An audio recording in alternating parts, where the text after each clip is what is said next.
दोस्तों, आज के इस वीडियो में हम लोग सीखेंगे बहुपद के गुणनखंड को। ठीक है ना।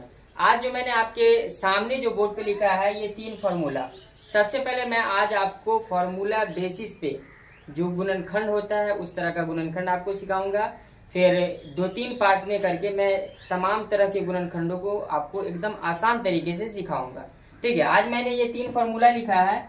सबसे पहला फॉर्मूला है a प्लस बी का whole square. a plus B का होल स्क्वायर, ये तीनों फॉर्मूला आपको पता होना चाहिए। ठीक है ना। a प्लस बी का होल स्क्वायर होता है a square plus 2ab plus B square. a minus B का होल स्क्वायर क्या होता है a square minus 2ab plus B square. a square minus B square बराबर a plus B into A minus B. ठीक है। अब इस पर गुणनखंड कैसे पूछे जाते हैं वो आप ध्यान से देखिए।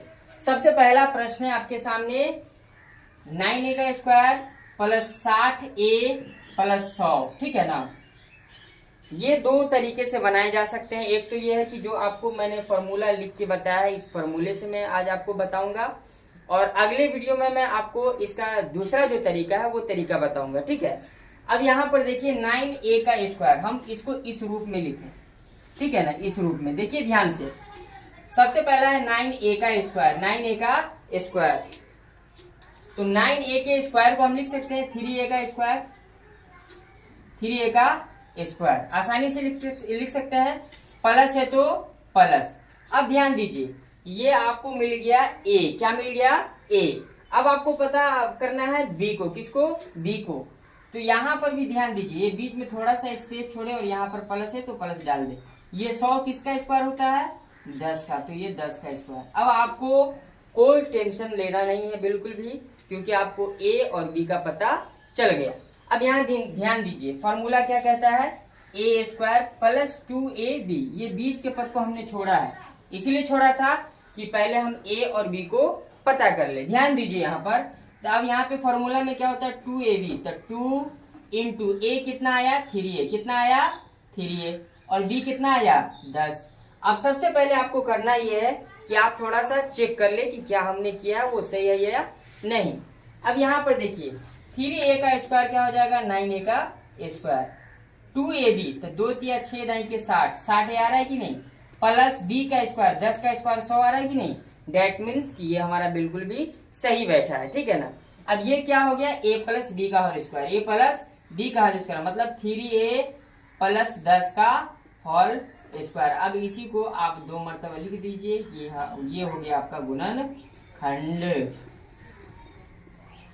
तो a प्लस बी के होल स्क्वायर पर इस तरह के सवालों का गुणनखंड आप आसानी से कर सकते हैं। चलिए अगला फॉर्मूला पे चलते हैं, a माइनस बी का होल स्क्वायर। ध्यान दीजिए यहाँ पर 4x का स्क्वायर माइनस 4x प्लस 1 कैसे करेंगे।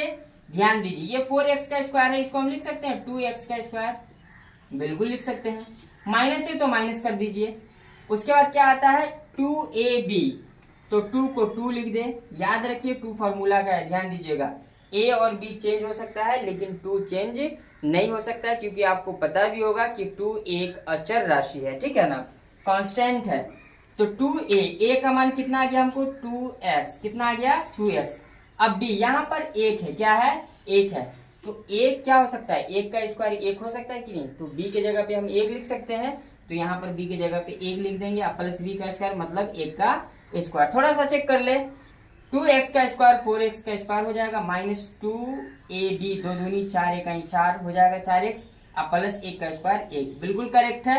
अब यहाँ पर हम क्या लिख देंगे a माइनस बी का होल स्क्वायर, 2x माइनस 1 का होल स्क्वायर। अब इसी को 2 मरतबा लिख दीजिए आप, 2x माइनस 1 2x माइनस 1। ये क्या हो गया आपका गुणनखंड हो गया। ठीक है ना। अब तीसरा फॉर्मूला क्या है a square minus B square. ठीक है ना। तो a square minus B square बराबर फॉर्मूला क्या होता है a plus B into A minus B. ध्यान दीजिए यहाँ पर क्या हो जाएगा, a को हम लिख सकते हैं 1 का स्क्वायर, और 4x का स्क्वायर को हम क्या लिख सकते हैं 2x का स्क्वायर। अब देखिए ये ठीक इस रूप में आ गया कि नहीं, a square minus B square. तो a square minus B square बराबर क्या होता है a plus B into A minus B. तो एक में हो जाएगा a plus B, 1 plus b के जगह पे क्या 2x, और एक में क्या लिख देंगे 1 माइनस 2x हो गया आपको a plus B A minus B. तो ये 3 फॉर्मूले पर आप आसानी से किसी भी गुणनखंड को अगर इस टाइप का है तो आप आसानी से बना सकते हैं। उम्मीद है कि आपको समझ में आया होगा। अगले वीडियो में भी हम इससे अलग तरीके का गुणनखंड बताएंगे। तब तक के लिए यही खत्म होता है हमारा वीडियो। धन्यवाद।